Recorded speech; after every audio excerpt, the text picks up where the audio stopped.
I love Suitmation. Genuinely, I do. There's something inherently special about a guy in a monster costume thrashing around a miniature city. It's raw, it's physical, it's old school in a way that CGI just isn't. But, and I say this with all the respect in the world, have we reached the point where we need to hang up the suit? Is it time to finally let Godzilla go digital for good? I know, sacrilege, but like, hear me out for a second. This video is going to go over the ethics of Suitmation. It isn't about quality or anything like that. We're just talking about the ethics of it and how it may not be the best way to make a Godzilla movie, especially in 2025 and onwards. So let's start with the obvious. Suitmation is an absolute nightmare for the people inside the suit. The original 54 Godzilla suit was played by Haruo Nakajima, as well as Katsumi Tezuka in a few shots here and there. And if you don't know what they went through, just picture wearing a 200-pound suit made of concrete, fiberglass, all while in a non-air-conditioned studio while getting blasted with hot stage lights and trying not to pass out. I made an entire video going over some of the horror stories stemming from these film shoots, like how Nakajima almost lost his manhood to an explosion while filming Varen the Unbelievable. Even in some of the more modern productions, actors were subjected to carbon monoxide and electrocution. In the industry, this is what we call bad working conditions. You have performers straining under massive costumes, dealing with limited visibility and moving in ways that are just straight up punishing on the human body. Obviously, these are consenting adults. They agreed to be in these suits and they understood the heavy workload involved. I'm not trying to infantilize them by any means. Instead, we're just looking at the ethics here. But let's not try and pretend that CGI is this ethical paradise either. The modern VFX industry is, in many cases, a different kind of sweatshop. One where artists are overworked, underpaid, and forced into brutal crunch cycles to meet impossible deadlines. This applies to both Japan and America, by the way. The image of a visual effects artist casually sipping Red Bull in an air-conditioned office doesn't really hold up when you look at the reality of what happens behind the scenes. These artists are often subjected to last-minute revisions, studio demands that shift daily, and workloads that push them past their breaking points. Granted, this could change in the coming years, and I honestly hope it does. So yes, Suitmation is a nightmare, but CGI isn't always the most humane alternative, at least right now. Now, I already know what some of you are thinking. Yeah, but CGI Godzilla doesn't look as good, and you're not wrong. There's a certain weight to practical effects that CGI struggles to replicate.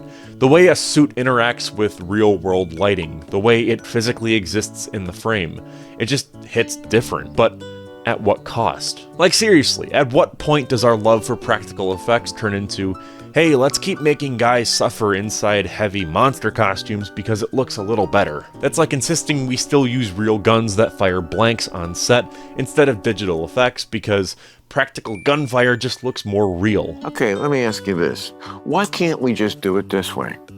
There's nothing in the gun. Nothing. So when the actor pulls the trigger, nothing happens except you hear... Except that's bloodless.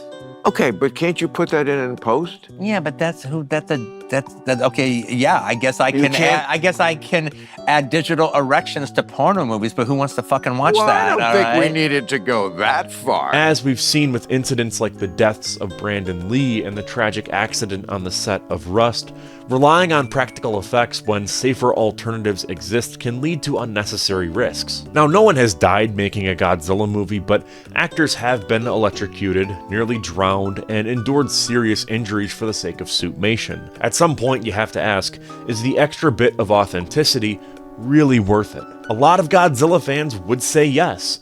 In my YouTube short about how dangerous the burning Godzilla suit was, a lot of people talked about how the actor's suffering was worth it in the end. And while yes, the effect does look incredible, and the efforts were admirable, it's very weird to highlight the suffering of someone as a positive. Think about it. We celebrate suffering a lot when talking about the sake of art. Whether it's Austin Butler spending years learning how to talk like Elvis Presley, or Christian Bale constantly losing and gaining drastic amounts of weight for roles, there's a long history of romanticizing the idea of actors putting their bodies through hell for the sake of a performance. But should we? We love these stories of sacrifice. The idea that someone suffered for their art gives it weight, makes it feel more real.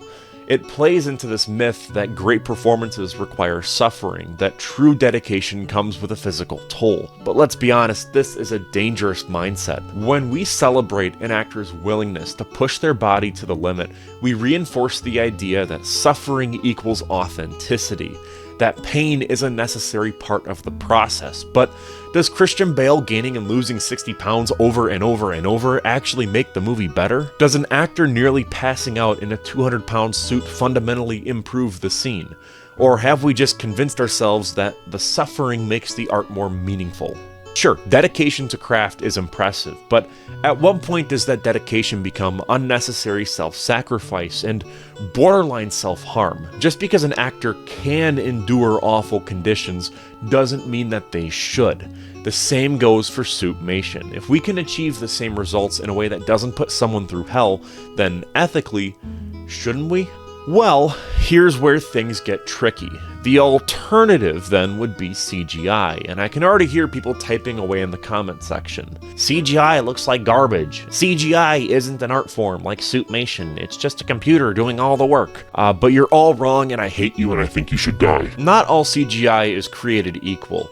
If you're thinking about the PlayStation 2 cutscene energy of the early 2000s CG, Godzilla 2000, then yeah, I get the skepticism, but we're not living in 2000 anymore. Look at Shin Godzilla. That movie proved that a CGI Godzilla can look phenomenal.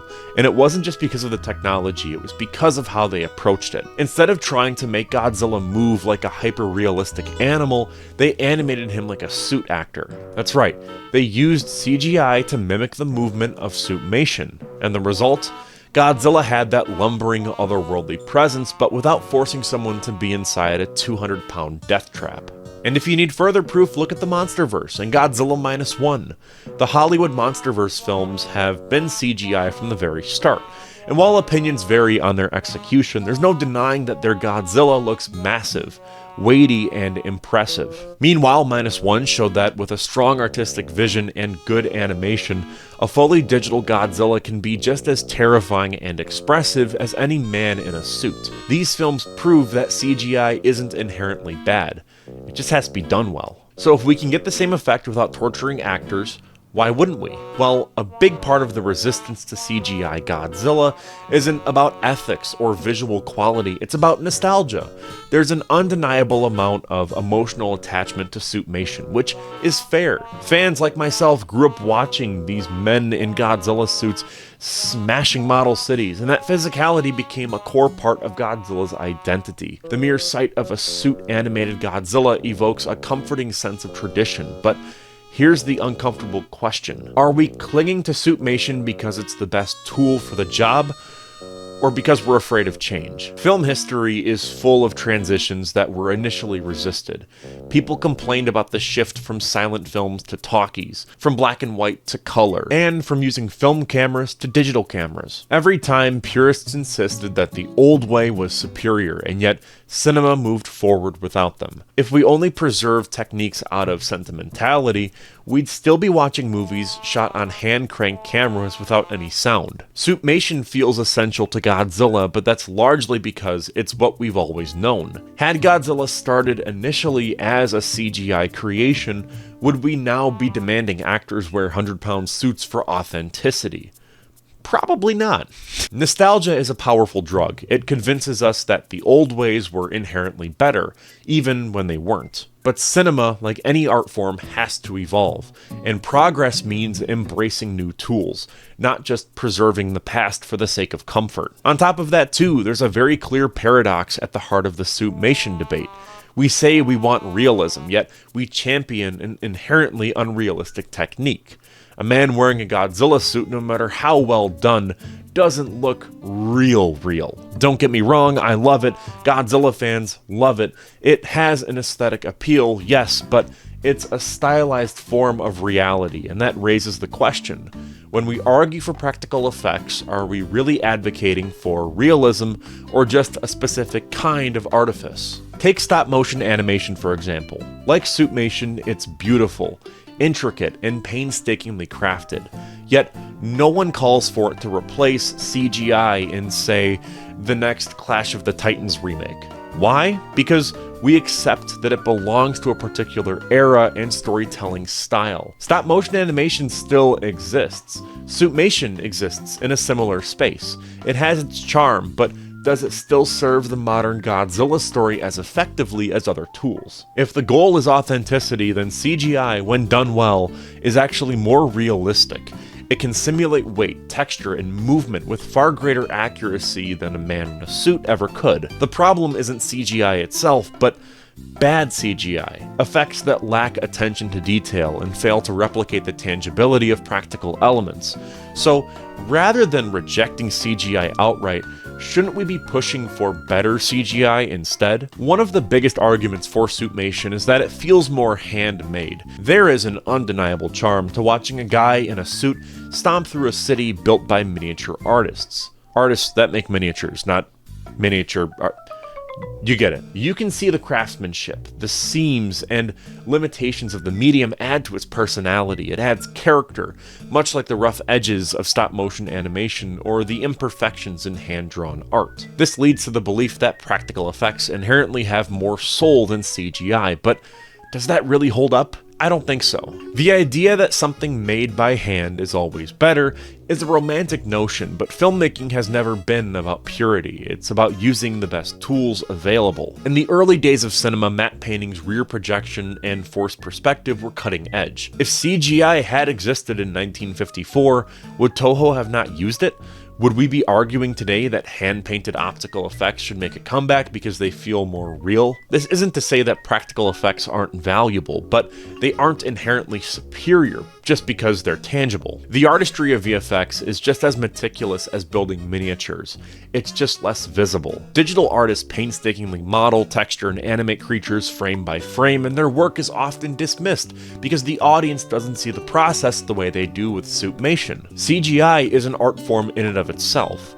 If we love Suitmation because we respect the effort behind it, shouldn't we extend that same respect to digital artists? To wrap everything up, Suitmation is clearly still going strong. Toho continues to celebrate its legacy with anniversary short films that beautifully showcase modern Suitmation, and franchises like Ultraman have found a way to keep the tradition going. This video is not about dismissing the old methods or hailing the new ones as inherently superior. If anything, it's great that Toho is honoring Suitmation in their short films while embracing CGI for their feature productions. Both approaches have their place, and both deserve to be celebrated. Also, I don't want people to think this is a pro-CGI video or an anti-Suitmation video. I just really wanted to open up a dialogue about the ethics of Suitmation. And at the end of the day, I'm always going to have a soft spot for Suitmation, but if the future of Godzilla means giving the guys inside those suits a break, I think we can all agree maybe it's time to let the performers rest for a bit.